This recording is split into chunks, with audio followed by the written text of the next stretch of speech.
Jasage de jeux de rôle pour une chronique jasage de jeux de rôle. Je vais juste vous jaser. J'ai de la route à faire, puis c'est le fun de parler de jeux de rôle. Fait qu'on va jaser de jeux de rôle pendant ce voyage. On va faire une vidéo qui est relativement longue probablement, à moins qu'elle soit interrompue par un appel ou quelque chose. Fait que on va parler de jeux de rôle. Parlons de, mettons, j'ai pas de sujet, j'ai pas pensé à de sujet, là. Je m'assis, je pèse sur record, puis je parle. On va parler de ma prochaine game. Pour commencer, là, dans le fond, j'en ai déjà parlé. On va commencer une nouvelle game inspirée de Red Hand of Doom. On a fait les personnages. Les 5 joueurs ont fait ça.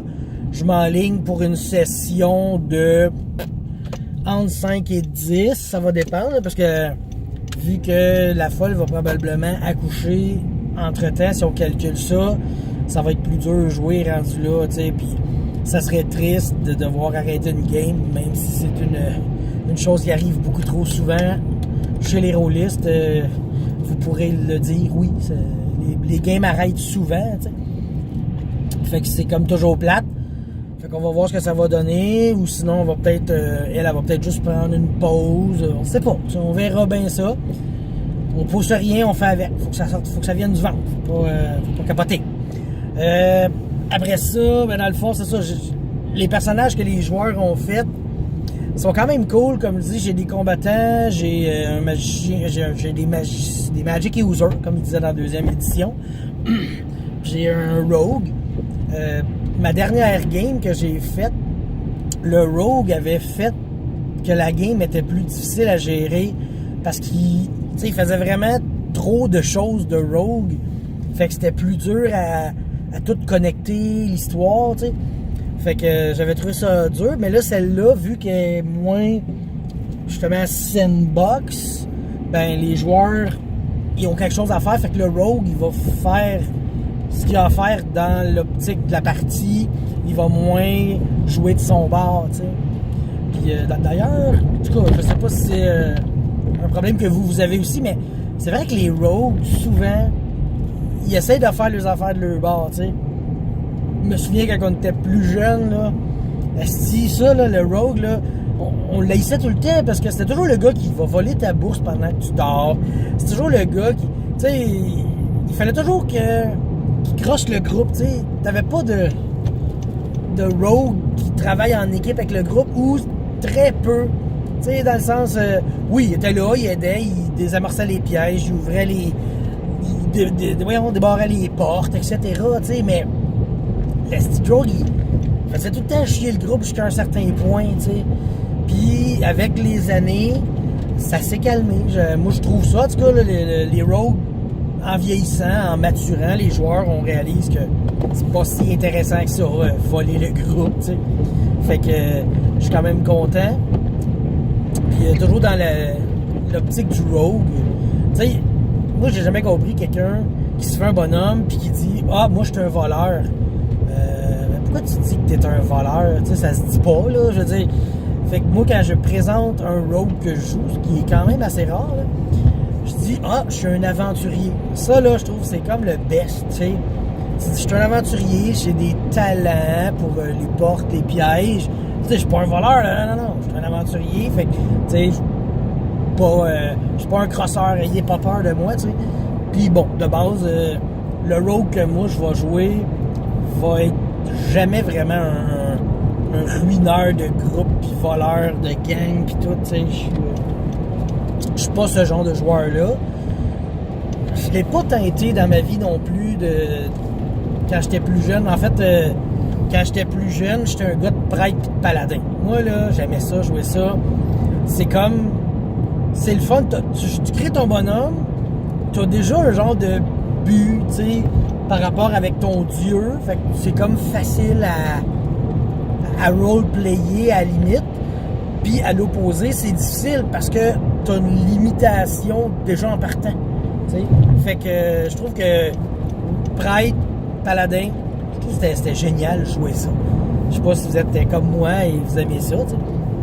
D'ailleurs, j'avais le meilleur livre au monde. Je pense que ça a été vraiment le meilleur livre au monde.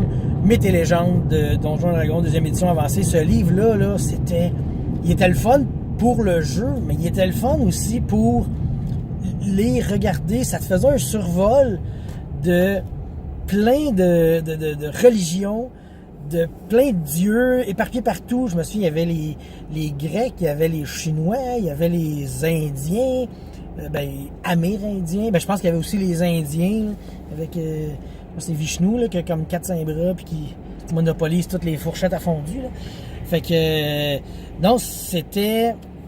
Ce livre-là, là, j'ai tripé fort dessus, parce que, justement, c'était du lore en briques, là. T'en avais du lore, puis c'était du lore vrai à un certain point, parce que c'était les vrais dieux, les vraies religions, les vrais noms.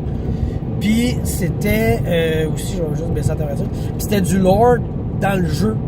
Tu sais, in-game aussi, t'avais du stock pour jouer ton personnage, leurs écoles de magie, puis tout. Puis, finalement, c'est un vidéo nostalgie. Quand on était jeune, je me souviens, on fouillait, là. Puis là, souvent, on essayait de trouver le dieu qui nous permettait de porter toutes les armes et toutes les armures. Tu sais, on voulait être un prêtre qui peut tout avoir, là. Ça, je me souviens que je suis passé par là, parce que, justement, je tripais ces prêtres, puis j'en ai fait en maudit des prêtres. Dans une game un peu, je dirais pas loufoque, là, tu sais. En fait, c'est le maître Reaper qui nous a fait plusieurs parties. Puis dedans, on avait un joueur que lui, il jouait pas à Donjon. Il connaissait pas tant ça. C'était mon coloc, fait qu'il a embarqué dans la game vu qu'on jouait à tous les mardis, je pense. Puis il s'était fait un prêtre pas péquiste. Ouais. Parce que c'est un inside joke, là. Quand j'avais... qu'on essayait de vendre... En tout cas, vendre une maison. Moi, j'avais un drapeau du Québec au plafond. Puis là, le gars, il dit ça, quand tu t'en vas, ça s'en va. Tu sais, je dis, ben oui. Il dit, une chance. Tu sais, t'es pas péquiste, le gars. Fait que là, cette joke-là a resté qu'il jouait un prêtre pas péquiste. Fait que là, il avait fait un set de spells, genre full par rapport, tu sais. Puis il jouait, puis il riait, il avait du fun. Tu sais, le casual gamer, là, lui, il jouait juste pour être avec ses amis, puis rire, puis avoir du fun, tu sais. Puis dans cette game-là, le maître avait mis c'était la ceinture d'hermaphrodite. Que quand tu la mets, tu changes de sexe en bas de la taille. Puis il y a un joueur qui l'a pogné. Puis il y avait aussi le collier d'hermaphrodite, que quand tu le mettais, c'est le haut du corps qui changeait de sexe, mais c'était deux personnages différents qu'ils avaient, genre. Fait que là, le gars qui a mis le collier, c'est un gars, fait que là, il est devenu avec des seins, fait que là, il était en train de se tripoter, tu sais. Puis l'autre, c'est un gars, il met ça, il n'est plus un gars en bas, tu sais. Là, ça reste de même longtemps, mais ça, il l'a jamais dit. On l'a jamais su, nous autres, qu'il y avait ça, cet objet-là, tu sais. Puis là, maintenant, on arrive dans une grotte, puis il est écrit délivrance. Puis, en tout cas, on pouvait peser sur le délivrance, puis dire une de nos malédictions, puis elle s'enlevait. Fait que là, lui, il commence à marcher dans le mur. Je veux revoir ma graine! Asti, on était crampés parce que là, on venait de découvrir c'était quoi la curse de sa ceinture, genre. Fait que là, on l'a ri en masse. Mais ce qu'on ne savait point, c'est que quand que tu enlevais une malédiction, elle disparaissait pas. Non, elle rentrait dedans. Et le suivant se faisait donner cette malédiction-là en échange de celle qu'il avait. Comprenez-vous? Fait que là, ce que ça a fait, c'est que le personnage suivant, qui est allé se faire enlever une malédiction, tu sais, il s'est pogné avec celle-là. Sauf que celui-là qui est allé, c'est celui qui était rendu avec des seins, genre. Fait que là, il a eu la malédiction de l'autre. Donc, sans avoir la ceinture, il est devenu une fille en bas et une fille en haut parce qu'il n'avait pas enlevé cette malédiction-là. Fait que là, il était rendu complètement une fille, genre. Puis, il arrêtait pas de se toucher et là, on revient au prêtre pas péquiste. Puis lui, son fun, c'était justement de regarder ça, tu sais. Fait que là, on commençait à se demander c'était quoi les devoirs d'un prêtre pas péquiste. Là, c'était de regarder le monde se toucher. En tout cas, ça a été chose. C'était ridicule, mais c'était drôle parce qu'on était jeunes, puis toute l'histoire a fait que c'est ça. Puis finalement, ce groupe-là a fini... c'est triste, ce groupe-là. C'est vraiment triste parce qu'on était dans disons-le, le boss de la fin. Le château du boss de la fin. Puis là, ce qui est arrivé, c'est qu'on arrive dans une grande pièce. Puis moi, j'étais un orc barbare lutteur. C'était malade parce que tous les niveaux que j'ai brassé mes points de vie, c'est des D12. J'ai pogné 10, 11, 12 tout le temps. J'étais genre power craqué des points de vie. Là. J'avais été super chanceux. Puis, il est arrivé d'autres choses. J'étais rendu à 2 de charisme. Fait que ça s'équivaut.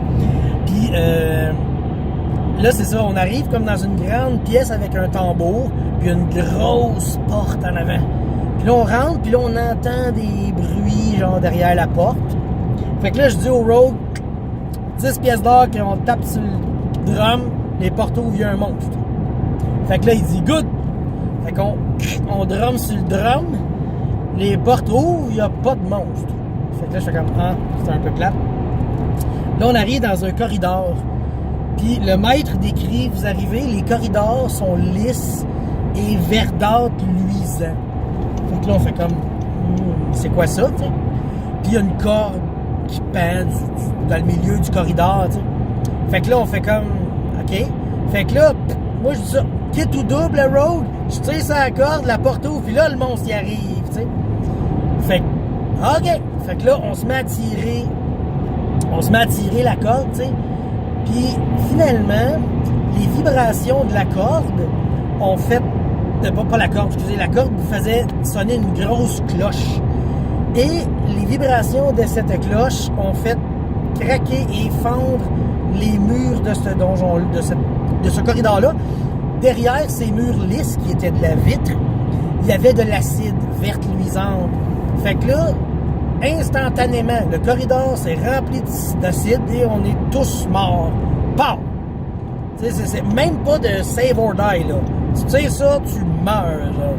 Le maître qui a fait un piège mortel à ce point-là, mais on s'entend que c'est un piège d'épée. Il fallait être un peu cave, là, tirer, mais en tout cas, tu sais. Puis il disait, ben oui, mais Chris, c'est dans le château du boss de la fin. C'est dangereux, tu sais. Fait que ça a bien passé parce que dans ce temps-là, dans la deuxième édition, on a vu là, du monde crever. Genre, il y avait un des joueurs que justement, il était mort vers la fin de la game. Puis vu qu'on était très loin de toute civilisation, il pouvait pas vraiment se refaire un nouveau perso, tu sais, puis embarquer avec nous autres. Tu sais, ça aurait été plate qu'on ouvre un garde-robe, il est là, on le tue, on prend son stock, tu sais, je veux dire. On a vu Ratburger souffrir, on s'est dit ça doit pas être fin faire ça, tu sais. Fait que ce qui est arrivé, c'est qu'il y a un nécromancien qui a mis une bague sur le doigt, me semble, puis ça l'a fait devenir un zombie de ce qu'il était. Fait que là, je me souviens plus qu'est-ce qu'il jouait comme personnage, tu sais, un elfe des glaces, en tout cas. Mais il était mort-vivant. Puis là, ben, il pouvait plus vraiment mourir, tu sais. Fait que là, le prêtre pas péquiste, son fun, c'était de faire repousser les morts-vivants, puis le faire avancer en premier pour que lui déclenche les pièges. Fait que là, lui, il découvrait tous nos pièges, tu sais. C'était comme, t'es mort de toute façon. Fait que tu peux pas mourir plus, tu sais. Fait que ça a été un peu ça l'histoire. C'était vraiment... C'était sérieux comme game, mais il est tellement arrivé d'affaires que maintenant, c'est ça. Ça ressemblait à ça notre partie. Et j'ai entendu une question en arrière, là. Oui, c'est ça. Pourquoi mon orc avait 2 de charisme? OK, bonne question. Dans le fond, c'est que un moment donné, j'ai découvert... C'est une main, je pense. Ouais, une main... Puis, ce qu'elle faisait, cette main-là, c'est que tu la mettais, puis ça remplaçait ta main à toi, puis ça te donnait moins 2 de charisme. Puis j'avais 8 en partant, tu sais. Fait que ça donnait moins 2 de charisme, puis c'était la main d'une liche puissante. Ben, on ne savait pas, en tout cas. Fait que là, j'avais cette main-là qui avait un peu de pouvoir, tu sais. Plus tard, je suis tombé sur l'oreille de tout ça. Fait que là, je me suis mis l'oreille de tout ça. Fait que là, j'ai reperdu un autre 2 de charisme. Puis j'entendais des affaires que le monde n'entendait pas. Et finalement, j'ai trouvé l'œil de ça. Fait que je me suis crissé l'œil dans l'œil. Fait que je suis devenu avec un autre -2 de charisme, parce que j'avais la face à moitié morte vivante. Fait que j'étais rendu à 2 de charisme. Puis, mais toujours avec mon 19 de force, fait que je m'en contre-torchais. Là.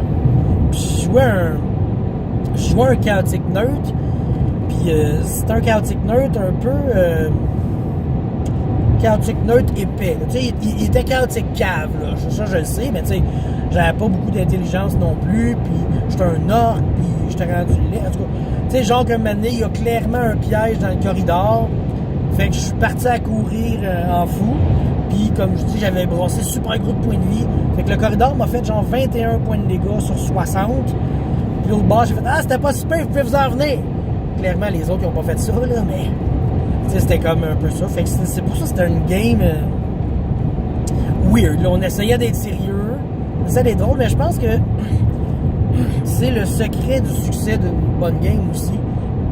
C'est que ça soit sérieux, mais qu'on rit dedans avec ce qui se passe dedans la game. Puis je pense que ça a été une super bonne game. D'ailleurs, ce maître-là, souvent comment dire ça? On se taquait des affaires qui n'avaient pas rapport pour créer une affaire, comment dire, c'est un peu épais, mais on était jeunes, tu sais. Puis il avait créé un elfe sylvain qui s'appelait Le Longuet, genre. Puis là, il y avait le sort, dans la deuxième édition, le sort extension, qui pouvait ragrandir une partie de ton corps, tu sais. Fait que là, mettons qu'on prend une partie de ton corps qui mesure 6 pouces. Là, il l'a fait grandir à 1 pied, parce que ça l'a doublé. Puis il y avait un anneau aussi qu'il pouvait mettre là, hein, tu sais. Puis cet anneau-là, ben, c'est un anneau d'extension. Fait qu'elle doublait la longueur. Fait que là, elle se ramassait avec un 2 pieds, tu sais. Puis ainsi de suite. Il y avait des spells, il y avait des affaires de même, puis il y avait le sort permanence dessus. Fait que finalement, il y avait... C'est parti de 6 pouces, puis ça a fini genre à 18 ou 24 pieds, là. C'était ça. C'était ça comme nos blagues de jeu, tu sais. Puis quand t'es là, c'est très drôle, là, je vous compte ça, puis je fais comme, est-ce que c'est cave? Pourquoi je vous compte ça? Mais je suis sûr que vous avez tous eu des histoires comme ça aussi dans vos games, tu sais. Vous êtes tous des épais comme nous autres, là. Je veux dire, vous riez, vous avez du fun, vous faites des jokes, puis c'est ça. Fait que c'est ça que je me suis pas gêné de vous conter ça. De toute façon, c'est une niaiserie de 2 minutes dans une vidéo d'une demi-heure. Fait que, hein, c'est encore dessus. Fait que c'est ça. Ça, c'était une vieille game. Puis c'est cette game-là, je pense, j'en ai parlé un petit peu, que il fallait trouver et détruire l'épée qui ouvre la porte des 9 enfers. Puis, ben, mon orc, son but, c'était de la prendre puis de l'essayer, tu sais. C'est comique parce que dans ce temps-là, on remonte à les années 90, là, tu sais. Puis, il y avait un draw qui nous suivait. C'était un NPC, il était comme ambigu, tu sais, semi-good, semi-bad, tu sais. Puis, il s'appelait Alak. Ça, c'est drôle parce que dans ce temps-là, il n'y avait jamais eu de gardien de but des Canadiens qui s'appelait Alak, tu sais. Fait que quand le gardien de but est sorti, ah, c'est un draw, fait que c'est ça. Mais on s'en colisse parce que c'est du hockey, tu sais. Puis, la game, finalement, comme on est tous morts dans le corridor d'acide, tu sais, là, j'ai fait une aventure, je me souviens plus, et ensuite, le maître est revenu. Peut-être 1 an plus tard, il a fait la suite de cette aventure-là.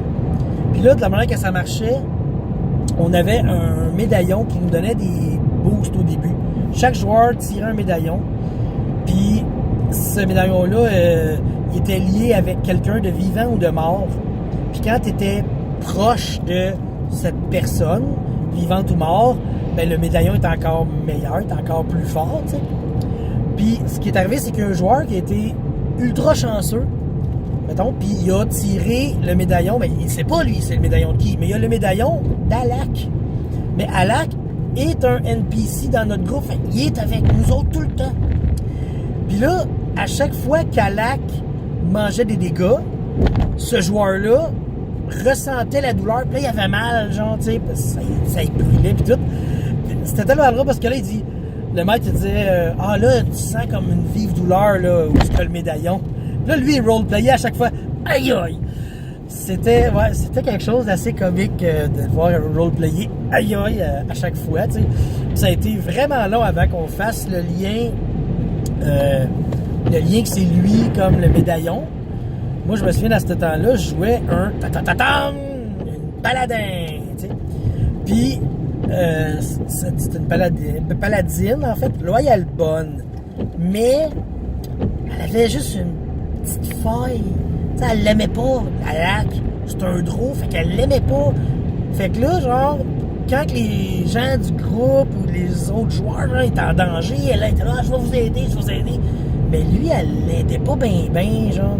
Fait que là, il souffrait un petit peu plus souvent que tous les autres, tu sais. Fait que ça, c'était quand même comique. Fait que l'autre faisait plus aïe un peu plus souvent, tu sais. Fait que je trouve que c'était quand même un bon roleplay, tu sais. Un paladin n'aime pas un drôle, là. Le drôle, il est mieux de se prouver en crise s'il va être gentil, s'il va être reconnu gentil par un paladin, tu sais. Je me souviens aussi, ce paladin-là, c'était la première fois que je faisais une action héroïque au point que j'ai eu la chair de poule quand je l'ai faite. Là. Je pense que c'est la première fois que j'ai vraiment fait « Oh my God, je suis mon personnage! » Tu sais, fixé esprit dans quel sens. Ce qui est arrivé, c'est que il y a un démon qui arrive, puis on le voit pas vraiment parce qu'il est invisible, puis là, il s'en vient chercher quelqu'un du groupe, tu sais. Fait que là, moi, je me sacre devant la porte. Je ne sais pas, il est où le paladin, tu sais, le paladin, je le sais, il est où, Chris, c'est moi. Je sais pas, il est où le démon. Fait que je me sacre devant la porte, puis je dis, si tu veux venir le toucher, il va falloir que tu passes par moi, tu sais.